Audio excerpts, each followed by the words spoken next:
अरे सर, ये आप काला दिवस मना रहे हैं। यहाँ पर कोविड से लेकर ब्लैक फंगस ने लोगों की जिंदगी तबाह कर दी है। घर के घर उजड़ रहे हैं। ऐसे परिवार है जहाँ तो माँ बाप की डॉक्टर मृत्यु का के इलाज, बाद बच्चे डॉक्टर अनाथ करेगा हो रहे इलाज। हैं। मुझे बताइए, हॉस्पिटल में इलाज होंगे, हॉस्पिटल में। हाँ, हॉस्पिटल में होगा इसका इलाज, हॉस्पिटल में इलाज होगा, ब्लैक लेकिन फंगस एक व्यक्ति का कितने लोगों को कोरोना का संक्रमित इलाज करता है? होगा मुझे बताइए अस्पताल में। राकेश टिकैत साहब, एक व्यक्ति कितने लोगों को अस्पताल में जाएगा संक्रमित ना, कर सकता है? मुझे अस्पताल में, बताइए। अस्पताल। एक व्यक्ति, एक साल से बीमारी है, संक्रमित सरकार को पता व्यक्ति नहीं कि कितने बीमारी लोगों है। को संक्रमित कर सकता है? राकेश टिकैत साहब, मुझे बताइए, अगर आपको पता है। ये बीमारी तो सरकार को पता है ना, ये सरकार को पता है ना। आप नेता हैं, अगर ये बीमारी बढ़ी है, आपकी बात सारे किसान सुन रहे हैं। कोरोना बढ़ा है या कानून बढ़ा है? मैं ये कह रहा हूं कि कानून बढ़ा है या कोरोना बढ़ा है? आप जवाब दो। कोरोना बढ़ा है, उससे हो रही मौतें बढ़ी जवाब हैं, दो। लोगों की बर्बाद कोरोना होती बढ़ा है, हुई हमारे जिंदगियां और परिवार हमारे बढ़ी उससे हैं। भी कोरोना बढ़ा है, हमारे उससे भी कोरोना बढ़ा है, हमारे उससे भी कोरोना बढ़ा है। सरकार को शर्म नहीं आती? जब बीमारी है, ये कानून छोटे हैं, कानून को कैंसिल नहीं कर सकते। कानून कैंसिल नहीं करेंगे। सरकार के दिमाग में, सरकार के हिसाब से कानून बड़े हैं, जनता के हिसाब से और हमारे हिसाब से कोरोना बढ़ा है। हम भी चाहते हैं कि हम घर जाएं। कानून छोटी चीज है, कानून फेर भी आ सकते हैं, कानून फेर भी बन सकते हैं। जिन लोगों की जान गई, हॉस्पिटलों के गेट पे जिन लोगों की जान गई, उसके जिम्मेदार या सरकार है, सरकार है उसकी जिम्मेदार। हम भी जा सकते हैं घर, हमें भी घर ठीक लगता है। 6-6 महीने तक देश में आंदोलन होंगे और प्रेस के लोग, प्रेस के एंकर, बड़े बड़े प्रेस के लोग बीजेपी के प्रवक्ता बनकर काम करेंगे। 3-3 महीने तक आंदोलन का पता नहीं लेंगे। किस चीज की बात करते हो आप? सारे बीजेपी के प्रवक्ता बने हैं सारे लोग। ये देश देखता है आपको भी।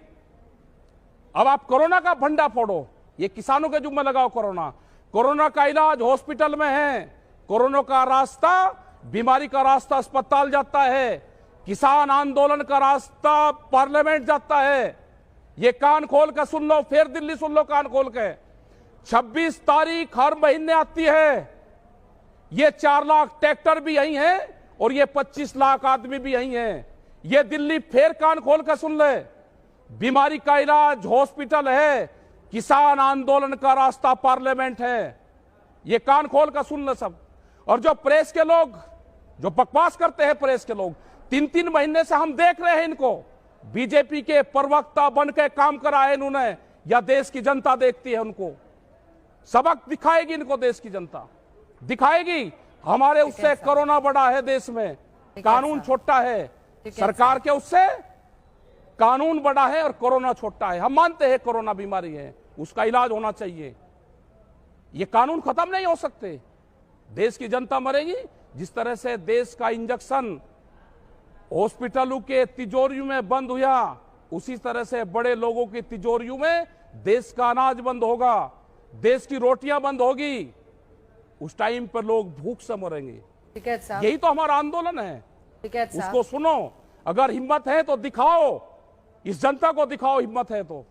ये दिखाना पड़ेगा आपको। बिल्कुल दिखा रहे हैं टिकैत साहब। अगला क्वेश्चन करो। लेकिन आप मेरी बात ध्यान से सुनो। आप जो मैं आपको कह रही हूं उसको ध्यान से सुनिए। नहीं दिखा रहे। बहुत आसान है मीडिया पर उंगलियां उठाना, लेकिन क्या मीडिया अस्पतालों के हालात दिखाने के बजाय आपका यहां पर लाइव ट्रांसमिशन करती? क्या मुझे ये बताइए कि जब लोग अस्पतालों में मर रहे थे, ऑक्सीजन की कमी हो रही थी, दिखाते ना कि हमने क्या क्या दिखा रही थी।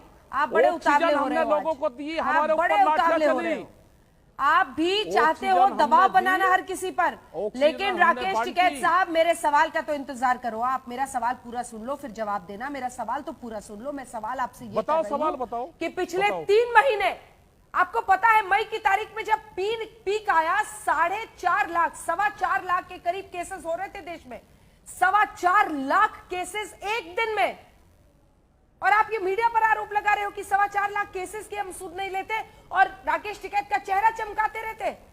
क्या बात कर रहे हो सर आप समझ रहे हो? 4,000 से ज्यादा लोगों की जान जा रही है। आप सरकार को कहते इस बात पर वाहवाही आप करनी सरकार को चाहिए कहते हैं कि लोगों की हमने जान जा आज रही है, तक पर कानून एक वापसी जाती लो हुई जान और इन का लोगों को घर हिसाब भेजो। पूछा सरकार से। आप कहते हैं उनको, हमने एक जाती हुई जान का हिसाब पूछा। आप कहते हैं पूछा कि सरकार के ऊपर ऑक्सीजन कहते हैं आप। सिलेंडर क्यों नहीं मिल रहा। अब कैसी बात कर रहे हो आज तो मैं आपसे ये पूछ रही हूँ टिकैत बुझा, साहब, हम सड़कों टिकैत पर है, साहब, मैं ऑक्सीजन ये सोच- सिलेंडर आप लेकर सड़कों पर हो। है, हमने पुलिस की लाठियां खाई, आप टिकैत हमने पर- लोगों की टिकैत हजारों लोगों साहब, की आप जान सड़कों बचाई पर हमने। हो, लेकिन मामले की गंभीरता को समझो। आज देश आपसे ये जानना चाहता है कि क्या सिलेंडर राकेश लेकर टिकैत सड़कों के पर अंदर, थे। सुनो आप मेरा सवाल, हमने सड़कों क्या पे सिलेंडर राकेश थे टिकैत हमारे के हाथ अंदर में। की संवेदनाएं जिंदा हैं? आपको पता है परिवारों में ऐसे हालात है कि किसी का पति चला गया है, किसी की पत्नी चली गई है, किसी में माँ बाप दोनों चले गए हैं, बच्चे अनाथ हो गए हैं। ये राजधानी की परिस्थितियां हैं। ऑक्सीजन के सिलेंडर्स कम हुए, हमने हर रोज शो किया और सरकार से पूछा कि आप कहां हैं बताइए। लेकिन सवाल तो यह है कि क्या 1-2 महीने का इंतजार नहीं हो सकता टिकैत साहब? क्या आपके अंदर की संवेदनशीलता जिंदा है? किसानों के तमाम आंदोलन उनकी परेशानियों के साथ आज तक खड़ा रहा है। मैं खुद आपसे बात करती रही हूं कि हम किस दिन लाइव कर सकते हैं आपके साथ, लेकिन जरा तो संवेदनाओं को जिंदा रखना होगा, जरा तो समझना होगा कि बच्चों के आंसू बह रहे हैं, परिवारों में लोग शमशान घाट तक पहुंच रहे हैं, शमशान घाटों में लाइन लगी हुई है। ऐसे में टिकैत साहब क्या 1-2 महीने का इंतजार नहीं हो सकता है? मेरे सवाल का ईमानदार जवाब दीजिएगा। दूसरे पर उंगली उठाना बहुत आसान है, लेकिन आज मैं बड़े दर्द के साथ ये सवाल आपसे पूछ रही हूँ टिकैत साहब। जब ऑक्सीजन नहीं मिल रही लोगों को, हम उनको ऑक्सीजन दिलवा रहे, पुलिस की लाठियां खाकर ऑक्सीजन दिलवा रहे, कहां पर दिलवाया आपने? लोगों को किस भर्ती करवा अस्पताल में रहे, दिलवाया? पुलिस की लाठियां चल रही हैं। किस अस्पताल में दिलवाया? सिलेंडर दिलवाए। अगर यहाँ पे इंटरनेशनल खालसा एड यहाँ पे गुरुद्वारे में लंगर लगाती है ऑक्सीजन का, तो लाठियां चलती है, उनके ऊपर मुकदमे दर्ज होंगे। हमने अगर ऑक्सीजन के यहाँ से लुधियाना और चंडीगढ़ से हमने 10-10, 20-20 सिलेंडर खरीद के और हमने अगर गांव में भेजे, तो उसी सरकार ने फिर जो पैटर्न हमारा था उसी पे ही काम करा है ना सरकार ने। फिर जब हमने कहा कि ऑक्सीजन के हॉस्पिटल खोल लो, जो हमारी वहां पे हॉस्पिटल है जो बंद पड़े हुए हैं उसको खोल लो, जो गांव में डॉक्टर है उनको ऑक्सीजन अवेलेबल करवाओ, हमने दिए हैं ऑक्सीजन। हमने हरिद्वार, काशीपुर, मुजफ्फरनगर, मेरठ, हमने दिल्ली के हॉस्पिटलों को मुजफ्फरनगर से ऑक्सीजन दिलवाई, रिवाड़ी के हॉस्पिटलों को मुजफ्फरनगर से ऑक्सीजन दिलवाई।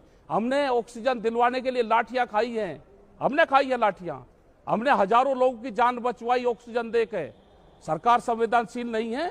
सरकार अगर कोई भी संस्थाएं ऑक्सीजन पे या किसी उस पर काम करती थी, उनके ऊपर लाठियां चलाई। आप वो दिखाओ।